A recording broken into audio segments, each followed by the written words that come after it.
Hello everyone, welcome back to Spara YouTube channel. You know guys that generally you can customize the control center by going to your device setting, then searching for control center or quick settings. And you should then see an option to edit the control center and add or remove shortcut. And alternatively, on some device, you can swipe down from the top of the screen to access the control center and then swipe down again to access the settings for the control center. So now I'm gonna show you how to customize control center on Infinix GT10 Pro easily.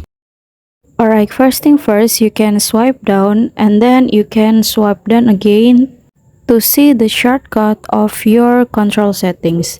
And if you want to customize it, you can click on the three dot on the top over here like this. And then you can click edit shortcut. And now you can choose which tools you want to use and which tools you want to discard.